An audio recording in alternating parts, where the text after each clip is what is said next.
The limbic system. इस video में हम लिम्बिक सिस्टम की संरचना यानी उसके स्ट्रक्चर और उसके फंक्शंस यानी कार्यों के बारे में जानेंगे।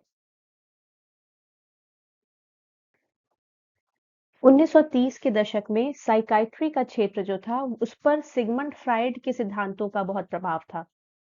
आप जानते हैं सिगमंड फ्राइड ने सेक्सुअलिटी और इमोशन पर बहुत फोकस किया था, बहुत जोर दिया था इंसान के व्यवहार को समझाने के लिए। उस समय कुछ ब्रेन के रीजन्स जो कि सेक्सुअलिटी या इमोशन को कंट्रोल करते हो नहीं खोजे जा पाए थे। और ये जो हिस्सा है लिम्बिक लोब जिसका नाम दिया गया, उसका फंक्शन उस समय तक पता नहीं था। तो लोगों ने एक और एक जोड़कर दो कर लिया। उन्होंने सोचा कि सेक्सुअलिटी और इमोशन ब्रेन में कहाँ कंट्रोल होता है, इसका अभी तक पता नहीं चला है। और लिम्बिक लोब वो हिस्सा है ब्रेन का जिसका कार्य नहीं पता चल पाया है। तो हो ना हो लिम्बिक लोब ही इन चीजों को कंट्रोल करने के लिए रिस्पॉन्सिबल है, उत्तरदायी है। यानी सेक्सुअलिटी और इमोशन का सेंटर लिम्बिक लोब है। ये मानने के पीछे एक कारण ये भी था कि जेम्स पेपेज नाम के जो शोधकर्ता थे, रिसर्चर थे, उन्होंने देखा कि जिन लोगों में रेबीज हो जाता है उनके लिम्बिक सिस्टम में इन्फेक्शन हो जाता है। और ऐसे लोग जो होते हैं उनमें बहुत ज्यादा इमोशनैलिटी या अत्यधिक भावनात्मकता दिखने लगती है। तो इस वजह से भी माना गया कि हो ना हो भावनाओं को कंट्रोल करने का जो सेंटर है वो लिम्बिक सिस्टम ही होगा। लेकिन अब हम जानते हैं इतने सालों की रिसर्च के बाद, इतनी एडवांसमेंट के बाद हम समझ पाते हैं कि ये ऐसा नहीं है कि लिम्बिक सिस्टम इमोशंस का सेंटर हो या सेक्सुअलिटी का सेंटर हो। एक तरह से देखा जाए तो लिम्बिक सिस्टम नाम भी गलत है। इसे सिस्टम कहना अपने आप में सही नहीं है। सिस्टम हम शरीर में किसे कहते हैं? जैसे आप जानते हैं डाइजेस्टिव सिस्टम हो गया, सर्कुलेटरी सिस्टम हो गया, नर्वस सिस्टम है। तो सिस्टम नाम कैसे पड़ता है? आप जानते हैं कि हमारी बॉडी में सबसे छोटा हिस्सा जो है उसे सेल कहते हैं। जब कई सारे सेल्स एक साथ मिलके किसी एक कार्य में लगते हैं, तो वो एक टिश्यू या ऊतक बनाते हैं। फिर एक तरह के काम करने वाले टिश्यूज मिलके ऑर्गन बनाते हैं, कोई अंग बनाते हैं। कुछ ऑर्गन्स जो मिलके एक प्रकार का काम करते हो वो ऑर्गन सिस्टम बनाते हैं, उसी को हम सिस्टम कहते हैं। तो आप जानते हैं जैसे डाइजेस्टिव सिस्टम है तो उसका पूरा कार्य है खाना पचाना, उससे एनर्जी लेना खाने से। तो एक कंप्लीट काम वो करता है जो भी सिस्टम है बॉडी का। इस प्रकार से अगर हम देखेंगे तो लिम्बिक सिस्टम नाम गलत पड़ा हुआ है क्योंकि ये कोई वैसा हिस्सा नहीं है, एक सिस्टम नहीं है जो एक कोई भी कंप्लीट कार्य अपने आप में पूर्ण करता हो। लेकिन आप देखेंगे कि लिम्बिक सिस्टम में कई अलग-अलग ब्रेन के हिस्से आते हैं जो अलग-अलग चीजें कंट्रोल करते हैं या उसमें कुछ भूमिका निभाते हैं। कुछ हिस्से हैं जो सेक्सुअल बिहेवियर में भी अपना रोल देते हैं, कुछ हैं जो इमोशंस कंट्रोल करते हैं, कुछ और अंग हैं जो कि आपकी स्मृति या मेमोरी में कुछ योगदान देते हैं या मोटिवेशन में। लिम्बिक सिस्टम शायद ब्रेन का सबसे पुराना हिस्सा है। और पुराने से हमारा मतलब है इवोल्यूशन के क्रम में पुराना है। यानी जब इंसान की उत्पत्ति हो रही थी पानी वाले जीवों से बढ़ते बढ़ते हम जैसे जैसे बंदरों के थ्रू होते होते इंसान बने हैं, इस पूरे प्रक्रिया में जो कई मिलियंस ईयर्स के थ्रू हुआ है, इसे जो इवोल्यूशन हम कहते हैं, उसमें ब्रेन का सबसे पुराना हिस्सा, इंसानी दिमाग का सबसे पुराना हिस्सा लिम्बिक सिस्टम माना जाता है। इसका पहले नाम रखा गया था राइनेन्सेफलॉन, जिसका शाब्दिक अर्थ होता है स्मेल ब्रेन। ब्रेन का वो हिस्सा जो स्मेल से जुड़ा हो।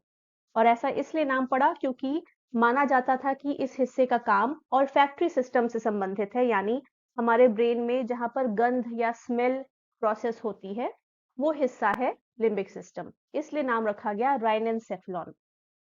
ब्रोका ने इसको नाम दिया लिम्बिक लोब, जबकि मैकलीन वो व्यक्ति थे जिन्होंने इसको लिम्बिक सिस्टम कहा। अब सिस्टम नाम कहाँ से आया ये तो आप समझ गए। लिम्बिक शब्द कहाँ से आया? लिम्बिक शब्द लैटिन के शब्द लिम्बस से आया है। लिम्बस का अर्थ होता है बॉर्डर या कोई चीज जो एक बॉर्डर बनाती हो। ऐसा नाम इसका इसलिए पड़ा क्योंकि लिम्बिक सिस्टम ब्रेन स्टेम का बॉर्डर बनाता है, ब्रेन स्टेम के ऊपर स्थित है, उसको घेरे हुए कंडीशन में रहता है, इसलिए ये लिम्बस शब्द यानी बॉर्डर शब्द से नाम लिया गया है लिम्बिक सिस्टम। लिम्बिक सिस्टम के क्या-क्या पार्ट्स हैं, कौन-कौन से एरिया हैं ब्रेन के जो लिम्बिक सिस्टम में आएँगे? अगर इसकी बात करें, तो आप देखेंगे कि अलग-अलग किताबों में अलग-अलग जो लेखक हैं, जो ऑथर्स हैं, उनका मानना है कि कुछ अलग-अलग हिस्से होते हैं। कुछ कॉमन हिस्से आपको दिखेंगे जो सभी ऑथर्स बताते हैं, लेकिन कुछ हिस्से हैं जो कुछ ऑथर्स कहेंगे कि लिम्बिक सिस्टम का पार्ट है, कुछ कहेंगे कि नहीं है। इसी तरह एक ऑथर जो सबसे बड़ा कलेक्शन बताते हैं कि हाँ, ये सारे पार्ट्स आते हैं लिम्बिक सिस्टम में, वो बताते हैं कि 8 हिस्से हैं लिम्बिक सिस्टम के। ये हैं olfactory bulb, hypothalamus, hippocampus, amygdala, fornix, septum, mammillary bodies और सिंगुलेट जाइरस। ये सारे आप यहाँ इस चित्र में देख पा रहे हैं। लिम्बिक कॉर्टेक्स जैसा अभी हमने बात की कि ये इवोल्यूशन के क्रम में अगर देखा जाए तो ब्रेन का सबसे पुराना हिस्सा है। ये ग्रे मैटर की 3-4 सतहों से बना है जो व्हाइट मैटर की सतह के ऊपर स्थित है। और नियोकॉर्टेक्स जो आप जानते हैं कि ब्रेन का सबसे आखिरी हिस्सा है, बाद में डेवलप हुआ है, उसमें 6 लेयर्स होती हैं। जबकि ये पुराना हिस्सा है, अंदरूनी हिस्सा है, इसमें 3 से 4 लेयर्स होती हैं। लिम्बिक सिस्टम के फंक्शन की अगर बात करें ओवरऑल, अभी तो अलग-अलग हिस्सों के हम संरचना और कार्य के बारे में बात करेंगे, लेकिन अगर ओवरऑल आपसे कोई कहे कि लिम्बिक सिस्टम का क्या फंक्शन है, तो सिंपल आप बता सकते हैं कि इसका फंक्शन होता है 4F, 4F। और ये मोटिवेटेड बिहेवियर दर्शाता है, अभिप्रेरित कार्य या व्यवहार दर्शाता है। क्या है? फ्लीइंग, फाइटिंग, फीडिंग और सेक्सुअल बिहेवियर। फ्लीइंग यानी भाग जाना, फाइटिंग यानी लड़ना। आप जानते हैं फाइट और फ्लाइट रिस्पॉन्स, जब भी कोई खतरा आता है हमारे सामने तो हम कोई एक चीज का चुनाव करते हैं, या फाइट करते हैं, लगता है हमारे में क्षमता है, हम उस खतरे से जीत जाएंगे तो वहां पे डट कर लड़ते हैं, या लगता है कि हम उससे नहीं जीत सकते तो हम जान बचाकर भागते हैं। तो फाइटिंग और फ्लीइंग दो तो ये हो गए। तीसरा है फीडिंग यानी खाना, लेकिन खाना यहाँ पर व्यक्ति खुद खा रहा है इससे बात नहीं की जा रही है। यहाँ फीडिंग का मतलब है कि बच्चे को खिलाना, यानी मातृत्व की भावना, मैटरनल इंस्टिंक्ट्स, जो आगे हम देखेंगे कि लिम्बिक सिस्टम के किस हिस्से का कार्य होता है। तो फीडिंग में ये इन्वॉल्व है, यानी बच्चे की पालन पोषण, उसके देख रेख में इन्वॉल्व होते हैं। और सेक्सुअल बिहेवियर,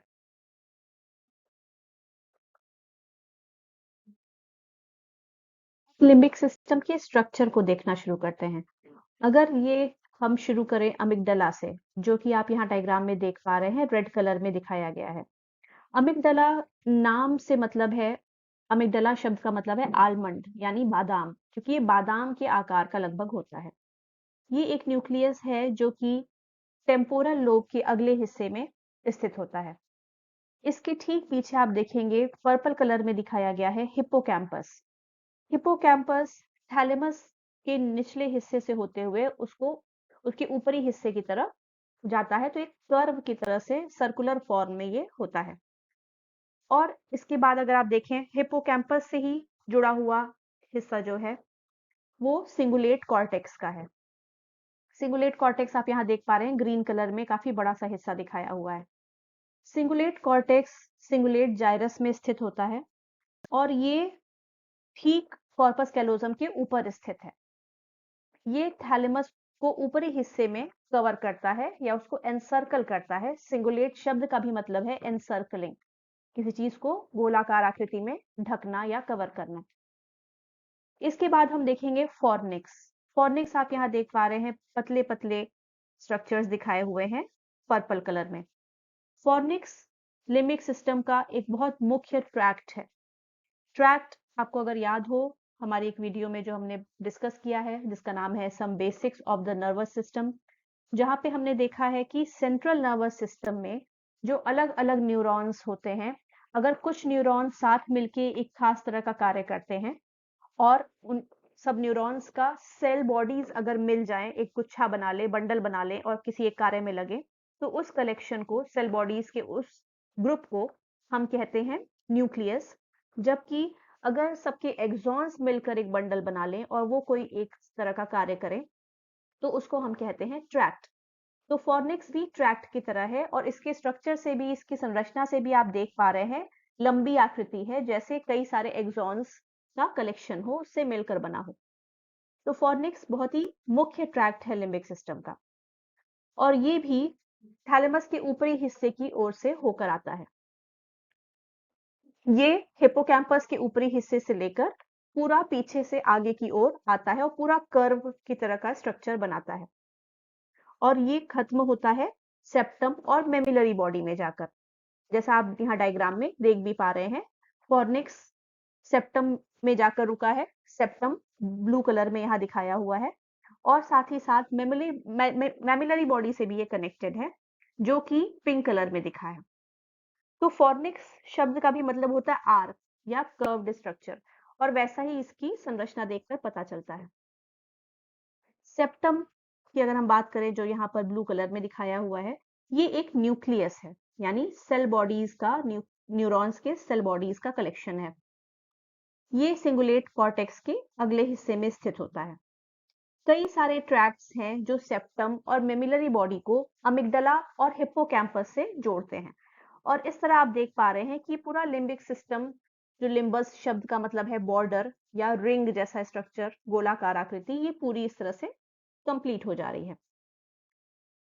अगर लिम्बिक सिस्टम के हिस्सों की बात करें तो इसमें हाइपोथैलेमस और अमिगडला पे बहुत सारे रिसर्च हुए हैं, काफी ज्यादा दूसरे हिस्सों की तुलना में। हाइपोथैलेमस आप जानते होंगे शायद कि ये अभिप्रेरित व्यवहार या मोटिवेटेड बिहेवियर में इन्वॉल्व होता है, जैसे ईटिंग, खाना, ड्रिंकिंग, पीना, स्लीप, निद्रा में, टेम्परेचर कंट्रोल, शरीर का तापमान नियंत्रित करना, और सेक्सुअल बिहेवियर। इनमें हाइपोथैलेमस की मुख्य भूमिका होती है। हिप्पोकैम्पस और सिंगुलेट कॉर्टेक्स, ये दो ऐसे हिस्से हैं लिम्बिक सिस्टम के जिनका कुछ रोल या कुछ भूमिका पाई गई है मेमोरी फंक्शंस में या स्मृति संबंधी कार्यों में, और साथ ही साथ ये स्पेशियल नेविगेशन भी कंट्रोल करते हैं। स्पेशियल नेविगेशन यानी हमारे आसपास जो स्पेस है, जो जगह है, उसमें हम जब मूवमेंट करते हैं तो हमारे आसपास कौन चीज कहाँ रखी हुई है, कितनी दूरी पर है, कितना डिस्टेंस हमें चलना है, घूमना है, मुड़ना है, ये सारे फंक्शंस जो कंट्रोल करते हैं ब्रेन के हिस्से, उनमें हिप्पोकैम्पस और सिंगुलेट कॉर्टेक्स भी हैं और कुछ हद तक अपनी भूमिका इसमें निभाते हैं। तो मेमोरी फंक्शंस और स्पेशियल नेविगेशन, इन दोनों में हिप्पोकैम्पस और सिंगुलेट कॉर्टेक्स की भूमिका है। कुछ लिम्बिक स्ट्रक्चर्स हैं जिसमें हिप्पोकैम्पस और सिंगुलेट कॉर्टेक्स आते हैं, जो कि कुछ हद तक रिवॉर्डिंग प्रॉपर्टीज के लिए उत्तरदायी हैं। जब आप कोई साइको एक्टिव ड्रग लेते हैं, कोई भी ड्रग आप लेते हैं, जैसे निकोटीन, एम्फीटामीन, कोकेन, हेरोइन, ये सब ड्रग्स जो आपको प्लेजर की फीलिंग देते हैं, खुशी महसूस जो होती है, अच्छा फीलिंग जो आती है इन ड्रग्स को लेने की वजह से, तो ये ड्रग्स ब्रेन में कहाँ इफेक्ट करते हैं? कुछ हद तक हिप्पोकैम्पस और सिंगुलेट कॉर्टेक्स पर ये अपना असर डालते हैं, और ये देखा गया है कि सिंगुलेट कॉर्टेक्स और हिप्पोकैम्पस में अगर आप बार बार इस तरह के ड्रग्स ले रहे हैं, जैसे निकोटीन और एम्फीटामीन, तो इन दोनों हिस्सों में न सिर्फ स्ट्रक्चरल चेंजेस बल्कि केमिकल चेंजेस भी होते हैं, यानी जो केमिकल चीजें हैं वो भी चेंज होती हैं इन ब्रेन के हिस्सों में, सिंगुलेट कॉर्टेक्स और हिप्पोकैम्पस में, और साथ ही साथ उसकी संरचना में भी परिवर्तन आता है, उसका स्ट्रक्चर भी बदलता है। अमिगडाला नाम का जो हिस्सा है, ये हिस्सा काफी इंपॉर्टेंट है इमोशनल इंफॉर्मेशन प्रोसेस करने के लिए, यानी भावनाओं को जो हम समझते हैं, पहचानते हैं, महसूस करते हैं, उसके लिए ब्रेन का जो मुख्य हिस्सा उत्तरदायी है वो है अमिगडाला, और उसमें भी खासकर डर या फियर की भावना के लिए। अमिगडाला खासकर फियर या डर की भावना को प्रोसेस करने के लिए जाना जाता है। अगर अमिगडाला हटा दिया जाए ब्रेन में से ऑपरेशन के तहत या किसी और प्रक्रिया से डैमेज हो जाए अगर, तो इमोशनल व्यवहार में बहुत ही अलग तरह के बदलाव देखने में आते हैं। उदाहरण के लिए अगर एक बिल्ली का अमिगडाला हटा दिया जाए, तो आप उसका व्यवहार देखेंगे कि वो बंदरों के झुंड के बीच में आराम से घूमते हुए जाएगी, और बंदर जो शोर मचा रहे हैं या उसे धमका रहे हैं, उस पे अटैक करने की कोशिश कर रहे हैं, उससे उसे बिल्कुल भी फर्क नहीं पड़ेगा। जबकि आप जानते होंगे कि आम तौर पर बिल्लियां बंदरों से बहुत डरती हैं। तो अमिगडाला हट जाने की वजह से उसकी भय की भावना ही खत्म हो जाती है और बिल्कुल निर्भीक व्यवहार वो दिखाने लग जाती है।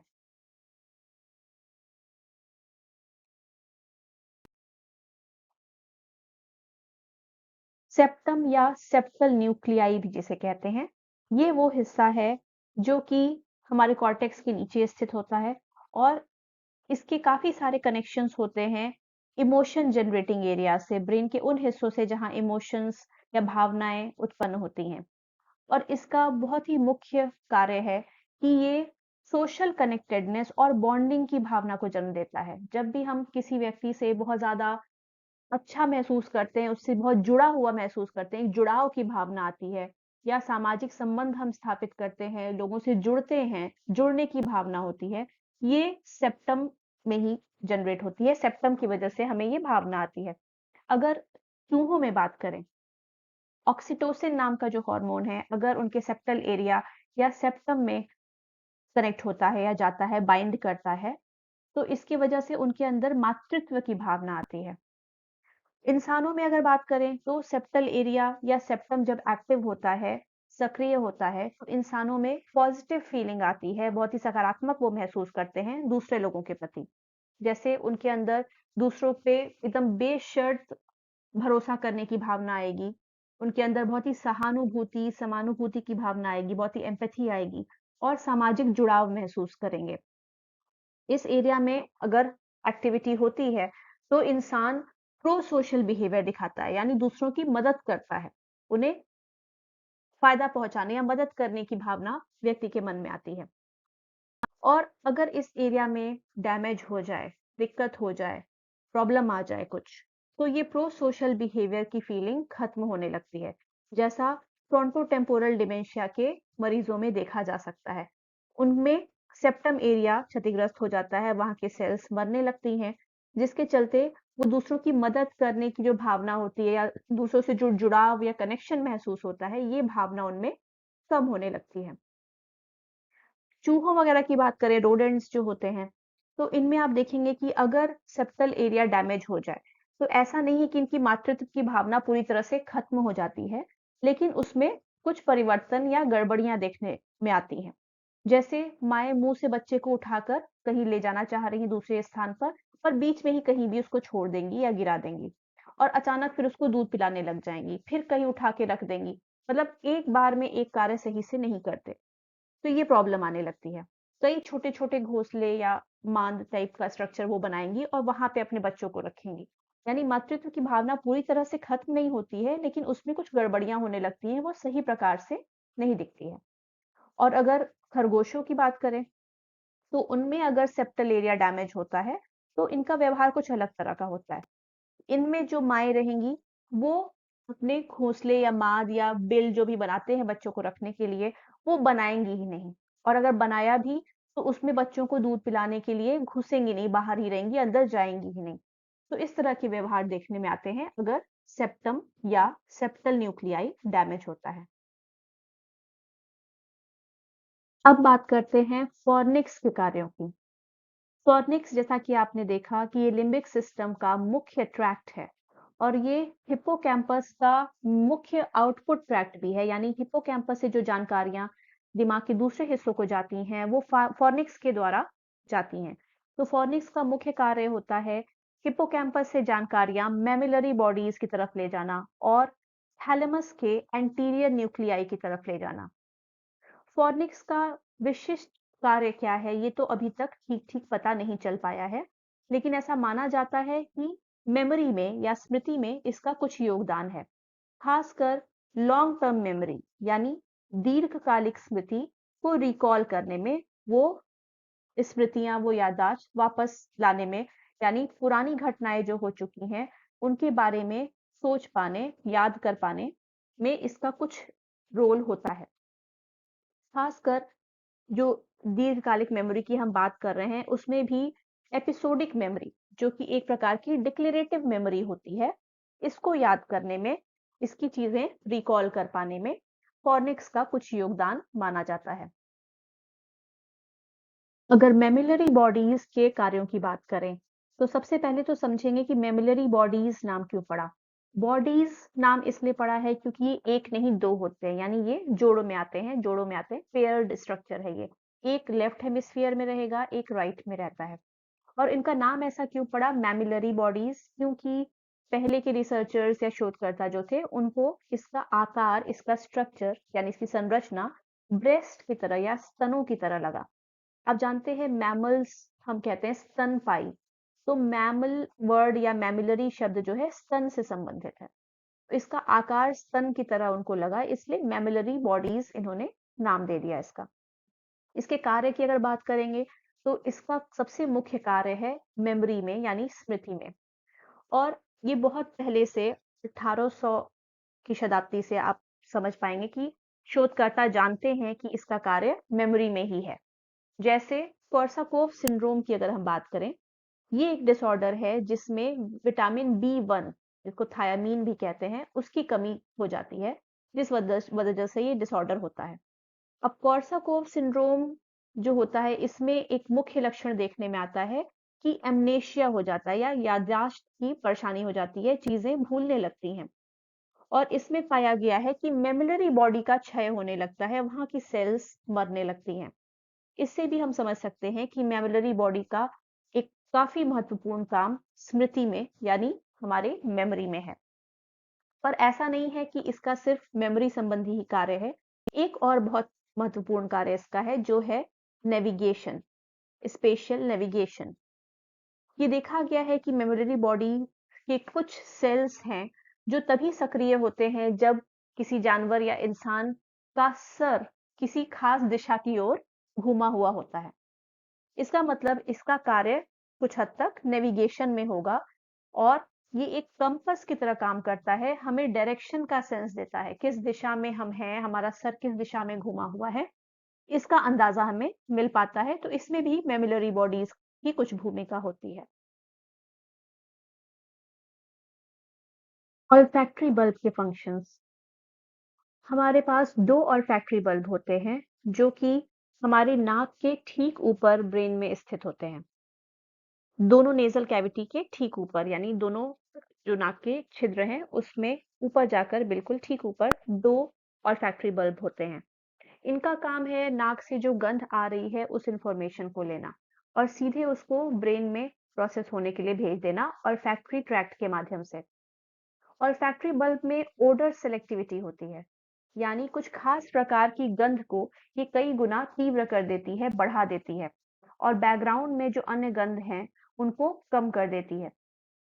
ये इस आधार पे करती है कि कोई खास गंध किसी भावना से अगर जुड़ी हो तो उस गंध को और तीव्र कर देगी और बैकग्राउंड में जो अलग तरह की गंध मौजूद है उनको थोड़ा-सा कम कर देती है, ताकि जो एक खास गंध है जो हमारे भावनाओं को जगा रही है उसको हम और अच्छी तरह से प्रोसेस कर सकें। अमिगडाला की बात करें तो अमिगडाला के बारे में अभी हमने थोड़ी देर पहले ही डिस्कस किया कि ये मुख्य हिस्सा है ब्रेन का जहाँ पर इमोशंस या भावनाओं की प्रोसेसिंग होती है। भावनात्मक व्यवहार या अभिप्रेरणा यानी इमोशनल बिहेवियर और मोटिवेशन से संबंधित कार्य जो हैं वो हमारा अमिगडाला कंट्रोल करता है। और भावनाओं में भी खासकर भय या डर की जो भावना है उससे संबंधित प्रोसेसिंग जो होती है वो हमारे अमिगडाला में होती है। और इसी की वजह से हम भय का व्यवहार करते हैं या भयभीत महसूस करते हैं। न सिर्फ इतना ही, अमिगडाला ये भी काम करता है कि जो कोई घटनाएँ ऐसी हों जो हमारे अंदर भय या डर उत्पन्न करती हैं, उनसे संबंधित स्मृति बनाना यानी मेमोरीज़ बनाना, ये काम भी अमिगडाला करता है। उदाहरण के लिए अगर आप कोई चूहा लें और उसके पैर में बिजली का झटका देने से पहले कोई धुन सुनाएँ, तो कुछ ही बार के बाद वो धुन को उस बिजली के झटके से जोड़ लेगा और जैसे ही धुन सुनेगा वो भय वाले व्यवहार करेगा या भय दर्शाएगा। तो इससे पता चलता है कि अमिगडाला मेमोरीज भी फॉर्म करता है, बनाता है जो कि डर उत्पन्न करने वाली घटनाओं से जुड़ी हों। कई सारे अध्ययन ये दिखाते हैं कि अमिगडाला एंग्जायटी या दुश्चिंता जो हम महसूस करते हैं उसमें भी इन्वॉल्व होता है और ये बहुत ज़्यादा सक्रिय होता है, अति सक्रिय होता है, ओवर एक्टिव होता है उन लोगों में जिनमें एंग्जायटी डिसऑर्डर पाया जाता है। अमिगडाला लेकिन न सिर्फ एंग्जायटी के व्यवहार में बल्कि कुछ पॉजिटिव मेमोरी बनाने में भी काम आता है। जैसे अगर कोई अध्ययन आप कर रहे हैं या कोई कार्य कर रहे हैं, उसमें आपको कुछ रिवॉर्ड मिल रहा है, कोई फ़ायदा मिल रहा है, तो वो भी मेमोरी आपकी जो बनेगी या पॉज़िटिव मेमोरी भी जो बनेगी, वो भी अमिगडाला की वजह से ही होगा। सिंगुलेट कॉर्टेक्स, ये भी एक महत्वपूर्ण हिस्सा है लिम्बिक सिस्टम का और इसका मुख्य कार्य होता है भावनाओं और पेन या तकलीफ, दर्द की भावना को रेगुलेट करना, उसको नियंत्रित करना। हम जब भी कोई नेगेटिव परिणाम होने वाले होते हैं किसी चीज़ के या कुछ नकारात्मक होने वाला होता है, उसको पहले से ही भाँप लेते हैं, अंदाज़ा लगा लेते हैं या उससे बचने की कोशिश करते हैं, तो ये चीज़ें भी सिंगुलेट कॉर्टेक्स कंट्रोल करता है। तो इसके मुख्य कार्य हैं, एक कि ये जो भी हमारे सेंसरी ऑर्गन से इन्फॉर्मेशन आ रही है, उसको इमोशंस के साथ जोड़ना। दूसरा, हम दर्द या तकलीफ के लिए जो भावनात्मक प्रतिक्रिया देते हैं, इमोशनल रिस्पॉन्स देते हैं, वो प्रोड्यूस करना। तीसरा, एग्रेसिव बिहेवियर को नियंत्रित करना, जो आक्रामकता हम दिखाते हैं, आक्रामक व्यवहार दिखाते हैं, उसको कंट्रोल करना। कम्युनिकेशन करना, मैटरनल बॉन्डिंग जो मातृत्व की भावना होती है, जो जुड़ाव महसूस होता है, उसको कंट्रोल करना। लैंग्वेज एक्सप्रेशन, भाषा में चीज़ों को व्यक्त करना और डिसीजन मेकिंग, निर्णय लेना। इनमें मुख्य भूमिका देखी जाती है सिंगुलेट कॉर्टेक्स की। हिप्पोकैम्पस, हिप्पोकैम्पस जैसा आप यहाँ पर तस्वीर में देख पा रहे हैं कि सी हॉर्स से मिलता-जुलता इसका आकार या आकृति है और नाम भी इसका इसीलिए पड़ा है हिप्पोकैम्पस क्योंकि हिप्पोकैम्पस ग्रीक शब्द है सी हॉर्स या सी मॉन्स्टर के लिए और उसका ही आकार होने की वजह से इस ब्रेन के हिस्से का नाम हिप्पोकैम्पस पड़ा है। हिप्पोकैम्पस का सबसे महत्वपूर्ण जुड़ाव है मेमोरीज या स्मृति के फॉर्मेशन से। स्मृतियां बनाने में इसकी महत्वपूर्ण भूमिका होती है। खासकर ये एक जगह देता है जहां पर जो नई दीर्घकालिक स्मृतियां बनी हैं, नई लॉन्ग टर्म मेमोरीज बनी हैं, उनको कुछ देर के लिए स्टोर करने या संचित करने के लिए रखने के लिए ये एक जगह देता है और लॉन्ग टर्म मेमोरीज कैसे और परमानेंट मेमोरीज बने उस प्रक्रिया में भी इसकी भूमिका होती है। हिप्पोकैम्पस का बहुवचन या प्लूरल है हिप्पोकैम्पाई, यानी ये भी जोड़े में होता है, एक लेफ्ट हेमिस्फीयर में, दूसरा राइट हेमिस्फीयर में। इसकी पोजीशन होती है टेम्पोरल लोब या शंखपाली में, आपके दोनों कानों के ठीक ऊपर अंदरूनी हिस्से में ये स्थित होता है। ये हमारे ब्रेन के कुछ उन हिस्सों में से एक है जहां न्यूरोजेनेसिस होता है, यानी नए न्यूरॉन्स बनते हैं, नए स्नायु बनते हैं। ऐसा माना जाता था पहले कि एडल्ट ब्रेन में, एक वयस्क व्यक्ति के ब्रेन में नए न्यूरॉन्स का सृजन नहीं होता है, नए न्यूरॉन्स नहीं बनते हैं। लेकिन ऑल्फैक्टरी बल्ब और हिप्पोकैम्पस वो दो हिस्से हैं जहां पाया गया है हाल ही में कि वहां पे न्यूरोजेनेसिस होता है, यानी नए न्यूरॉन्स बनते हैं एक वयस्क मस्तिष्क में भी। पुराने समय में हिप्पोकैम्पस माना जाता था कि इसका मुख्य रोल है ऑल्फैक्शन में, यानी गंध महसूस करने में। चीजें आप जो सूंघते हैं उसको प्रोसेस करने में हिप्पोकैम्पस की भूमिका है, लेकिन ये गलत इन्फॉर्मेशन थी। और अभी भी लोग हिप्पोकैम्पस से जुड़े हुए ऑल्फैक्शन यानी गंध की प्रोसेसिंग पे अध्ययन करते हैं क्योंकि देखा गया है कि हिप्पोकैम्पस का कुछ तो रोल होता है गंध की याददाश्त में या गंध की मेमोरी में। जैसे कभी-कभी कोई गंध आप सूंघते हैं और आपकी कोई स्मृति ताज़ा हो जाती है, कोई याद आ जाती है कोई चीज़ों की। तो इसलिए कहीं न कहीं हिप्पोकैम्पस गंध की प्रोसेसिंग से भी जुड़ा हुआ है। हिप्पोकैम्पस में जो भी जानकारियाँ ब्रेन के अन्य हिस्सों से आती हैं या अन्य हिस्सों को ये जानकारियाँ भेजता है, काफ़ी कुछ वो एंटोर्हिनल कॉर्टेक्स के माध्यम से होता है। ये हिस्सा वो हिस्सा है ब्रेन का जो कि सेरिब्रल कॉर्टेक्स और अन्य हिस्सों से ब्रेन के हिप्पोकैम्पस को लिंक करता है और इंफॉर्मेशन का आना जाना एंटोर्हिनल कॉर्टेक्स के माध्यम से हिप्पोकैम्पस में होता है। हिप्पोकैम्पस के कार्यों की बात करें तो इसका बहुत महत्वपूर्ण कार्य होता है नई स्मृतियां बनाने में और जो स्मृतियां बनती हैं वो खासकर डिक्लेरेटिव मेमोरी की हम बात कर रहे हैं, वैसी स्मृतियां, वैसी घटनाएं याद करना जो कि कुछ खास तथ्यों से जुड़ी हों या आपके जीवन की घटनाएं हों। इस तरह की जो मेमोरी होती है उसमें हिप्पोकैम्पस का कार्य होता है। इन्हें डिक्लेरेटिव मेमोरी कहते हैं। एक प्रकार की मेमोरी होती है प्रोसीजरल मेमोरी, जिसमें आप कोई कार्य कैसे करते हैं वो आपको याद रहता है, जैसे चाय कैसे बनाते हैं, साइकिल कैसे चलाते हैं, कार कैसे चलाते हैं। इस तरह के कार्य जिसमें आप कोई एक्टिविटी करते हैं, उसकी याददाश्त जो है वो हिप्पोकैम्पस नहीं कंट्रोल करता है। हिप्पोकैम्पस में डिक्लेरेटिव मेमोरी जो होती है, नई मेमोरीज कैसे लॉन्ग टर्म मेमोरी बने, उसमें भूमिका होती है हिप्पोकैम्पस की। ये हिस्सा ब्रेन का इमोशंस भी जोड़ता है मेमोरीज से, क्योंकि ये अमिगडाला से भी जुड़ा हुआ है। अमिगडाला इमोशन को प्रोसेस करता है, तो जो नई स्मृतियां बनती हैं उसमें इमोशंस भी ऐड होते हैं। और अगर खासकर वो भय के इमोशन से जुड़ी हुई चीज है तो उसकी याददाश्त और भी ज्यादा सटीक और मजबूत तरह से बनेगी।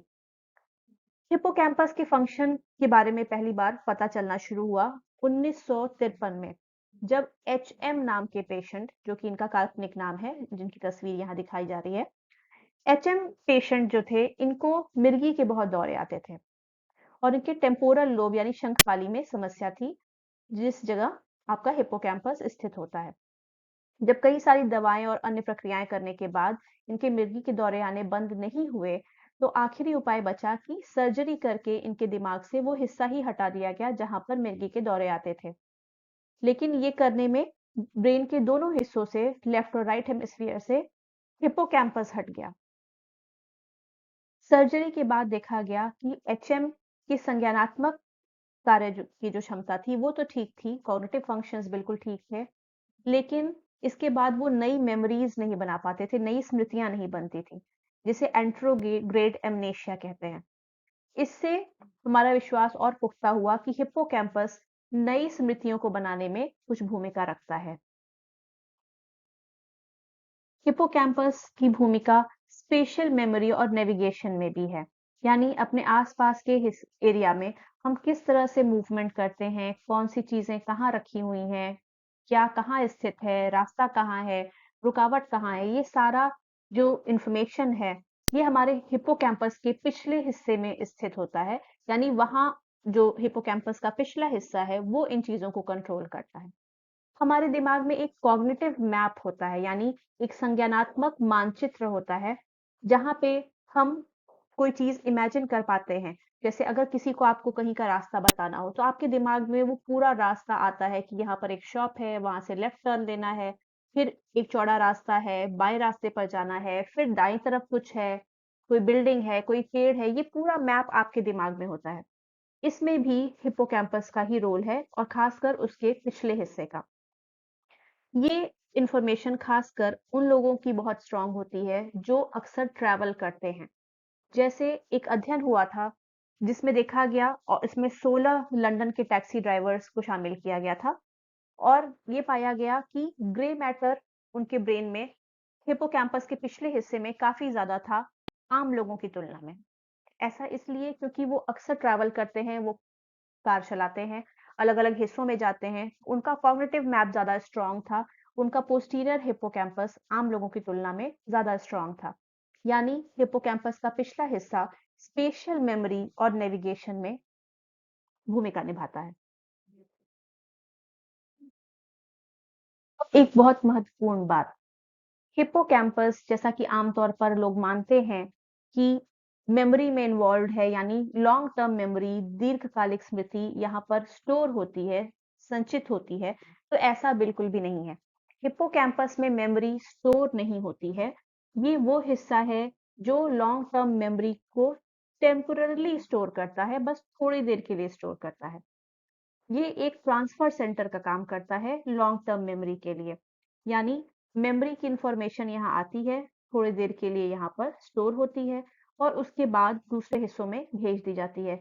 यानी हिप्पोकैम्पस में लॉन्ग टर्म मेमोरी स्टोर नहीं होती है, वहां संचित नहीं होती है। और ये ट्रांसफर की जो प्रक्रिया है, इसमें नींद का बहुत ही महत्वपूर्ण योगदान है।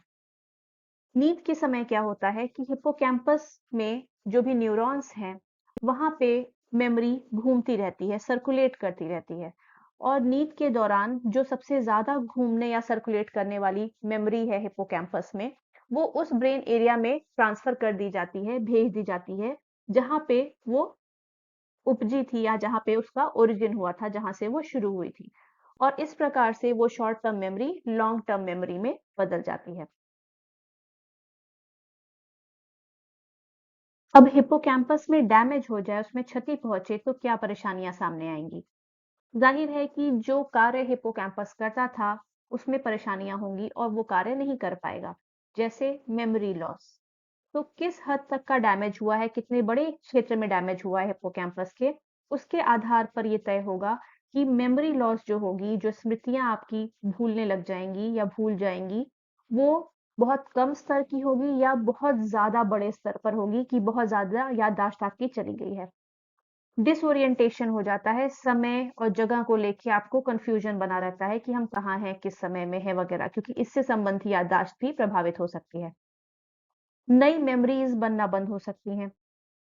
आप डायरेक्शंस नहीं याद रख पाते, किधर मुड़ना है, कहाँ जाना है, किस दिशा में जाना है, ये याद नहीं रख सकते, क्योंकि आपने देखा कि हिप्पोकैम्पस स्पेशियल मेमोरी और नेविगेशन में भी मुख्य भूमिका रखता है। जो फ़ेमिलियर लोकेशंस हैं, जो आपको याद रहती हैं जो जगहें, वो भी भूल सकती हैं। आपको शब्द याद नहीं कर पा सकते हैं, कुछ रिकॉल करने की कोशिश करेंगे, चीज़ें जो भी सोचना चाह रहे हैं, उसके लिए जो शब्द है, वो आपको नहीं याद आ पा रहा है। और नई चीज़ें हो सकता है आप न सीख सकें, कोई नई बात, कोई नई भाषा, कोई नई चीज़ें भी न समझ सकें या सीख सकें। अब यहाँ पर एक क्विज़ दिया हुआ है। क्या इस वीडियो में जो आपने सीखा, उसके आधार पर आप पहचान सकते हैं कि लिम्बिक सिस्टम के ये 8 हिस्से कौन-कौन से हैं? यहाँ पर मेरा सुझाव है कि आप इस वीडियो को पॉज़ कर दें, रोक दें और पहले से कॉपी पेन वगैरह में ये 1 से 8 तक के नंबर लिखकर पहचानने की कोशिश करें कि इस हिस्से का नाम क्या है। जब आठों लिम्बिक सिस्टम के हिस्से को आप पहचान लें, तब वीडियो को फिर से शुरू कर दें। आइए देखते हैं कि ये हिस्से क्या हैं। पहला सिंगुलेट जाइरस, दूसरा सेप्टम, तीसरा ऑल्फैक्टरी बल्ब, चौथा हाइपोथैलेमस, पांचवा अमिगडला, छठा मैमिलरी बॉडी, सातवां हिप्पोकैम्पस और आठवां फॉर्निक्स। आपने कितने सही पहचाने, ये आप कमेंट्स में लिखकर बताएं। धन्यवाद।